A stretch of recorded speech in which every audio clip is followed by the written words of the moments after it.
ഇന്നത്തെ ക്ലാസ്സിൽ നമ്മൾ നോക്കുന്നത് വെയർഹൗസ് സോൺസുമായിട്ട് ബന്ധപ്പെട്ട ഭാഗമാണ്. ഓക്കെ, 4ാമത്തെ ചാപ്റ്ററിലുള്ളതാണ് വെയർഹൗസ് സോൺ.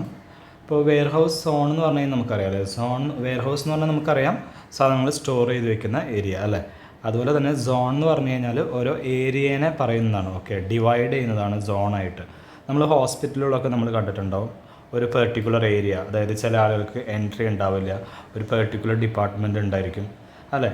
അപ്പോൾ അതേപോലെ തന്നെ വെയർഹൗസിലും ഇങ്ങനെ സോൺസ് ക്രിയേറ്റ് ചെയ്തിരിക്കുന്നത് അവിടെയുള്ള സ്റ്റാഫുകൾക്ക് അറിയാൻ വേണ്ടിയാണ്, എവിടെയാണ് സാധനങ്ങൾ സ്റ്റോർ ചെയ്ത് വെച്ചിട്ടുള്ളത് എന്നറിയാൻ വേണ്ടി. അതുപോലെ തന്നെ അവരുടെ ക്യാരക്ടറിസ്റ്റിക്സ് അനുസരിച്ചായിരിക്കാം, അതല്ലെങ്കിൽ സൈസ് അനുസരിച്ചായിരിക്കും അവ ഇങ്ങനെ സ്റ്റോർ ചെയ്ത് വെച്ചിട്ടുണ്ടായിരിക്കാം. ഓക്കെ, അപ്പോൾ ഈ വെയർഹൗസ് സോൺസ് പ്രധാനമായിട്ടും 7 തരത്തിലാണ് നമ്മൾ പഠിക്കുന്നത്. ഓക്കെ, 7 തരത്തിലുള്ള സ്റ്റോറേജ് സോൺസ്, വെയർഹൗസ് സോൺസ് വരുന്നുണ്ട്.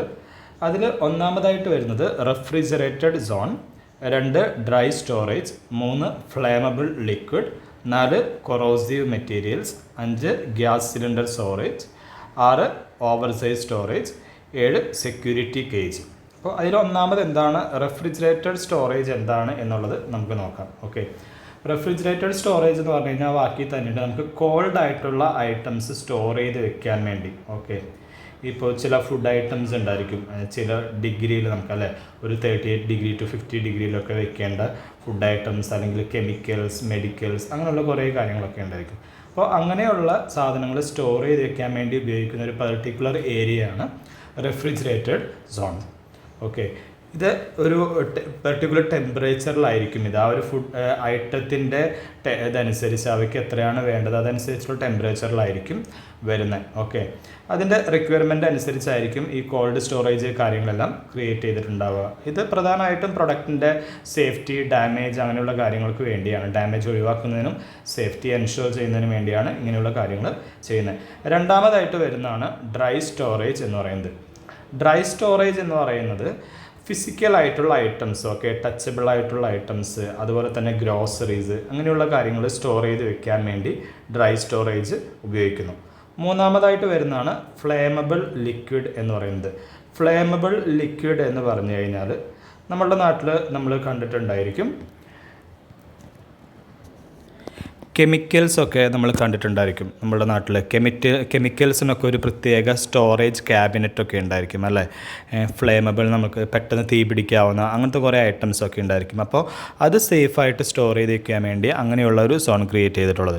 പിന്നീട് വരുന്നതാണ് കൊറോസീവ് മെറ്റീരിയൽ എന്ന് പറയുന്നത്. കൊറോസീവ് മെറ്റീരിയൽസ് എന്ന് പറഞ്ഞു കഴിഞ്ഞാൽ ആസിഡ് റിലേറ്റഡ് ആയിട്ടുള്ള മെറ്റീരിയൽസ്, ഇപ്പോൾ പൊട്ടാസ്യം സൾഫൈഡ് അങ്ങനെയുള്ള റിലേറ്റഡ് ആയിട്ടുള്ള ആസിഡ് റിലേറ്റഡ് ആയിട്ടുള്ള മെറ്റീരിയൽസ് സെപ്പറേറ്റ് ക്യാബിനിൽ സ്റ്റോർ ചെയ്ത് വയ്ക്കാൻ വേണ്ടി ആ ഒരു സോൺ ഉപയോഗിക്കുന്നു. പിന്നീട് വരുന്നതാണ് ഗ്യാസ് സിലിണ്ടർ സ്റ്റോറേജ് എന്ന് പറയുന്നത്.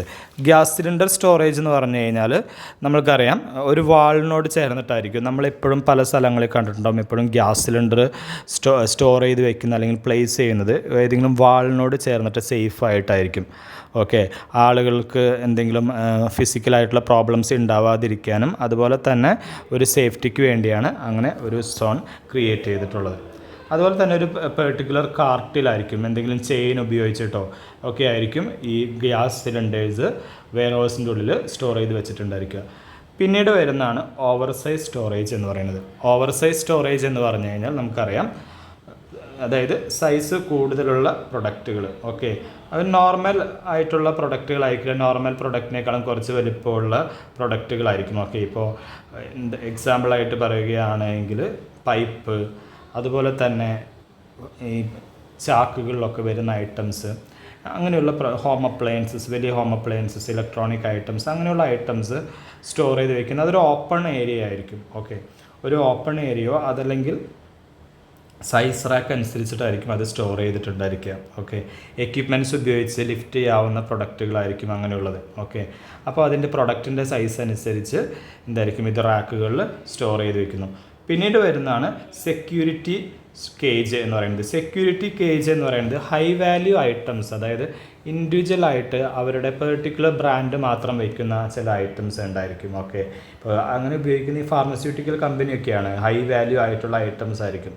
ഓക്കെ, അതുപോലെ തന്നെ അവർക്ക് ഒരു പെർട്ടിക്കുലർ പ്രൊഡക്റ്റ് സ്ഥിരമായിട്ട് വെക്കുന്നതിന് വേണ്ടിയൊക്കെ ആയിരിക്കും അവരങ്ങനെയുള്ള കേജുകൾ കാര്യങ്ങളൊക്കെ യൂസ് ചെയ്യുന്നത്. ഓക്കെ, ഏതെങ്കിലും ഒരു ഇടനാഴിയിലോ ഗ്യാപ്പിലൊക്കെ ആയിരിക്കും വെയർ ഹൗസിൻ്റെ അങ്ങനെയുള്ള ഗേറ്റ് ഇതിലൊക്കെ ആയിരിക്കും ലോക്ക് ചെയ്ത് വെച്ചൊരു, നമ്മൾ കണ്ടിട്ടുണ്ടാകും ഒരു പെർട്ടിക്കുലർ ഏരിയ, അവിടേക്ക് നോ എൻട്രി ബോർഡൊക്കെ വെച്ചിട്ടായിരിക്കും അവർക്ക് മാത്രമുള്ള എന്തെങ്കിലും ഒരു ഗ്രില്ല് പോലെയുള്ള ഇതൊക്കെ വെച്ചിട്ടായിരിക്കും അങ്ങനെ വെയർ ഹൗസിൻ്റെ ഉള്ളിൽ ഇങ്ങനെയുള്ള സംഭവങ്ങൾ കാണാൻ പറ്റുക. അപ്പോൾ അതിനെ നമ്മൾ സെക്യൂരിറ്റി കേജ് എന്ന് പറയും. ഓക്കെ, അത് പെർട്ടിക്കുലർ സെക്യൂരിറ്റി ഐസൊലേസ് ക്രിയേറ്റ് ചെയ്ത് പ്രൊഡക്റ്റുകൾ അതിൻ്റെ ഉള്ളിൽ സ്റ്റോർ ചെയ്ത് വെക്കുന്നതിന് നമ്മൾ ആ ഒരു സോൺ എന്ന് പറയുന്നത്. അപ്പോൾ ഇങ്ങനെയാണ് വെയർ ഹൗസ് സോണുകളായിട്ട് വരുന്നത്.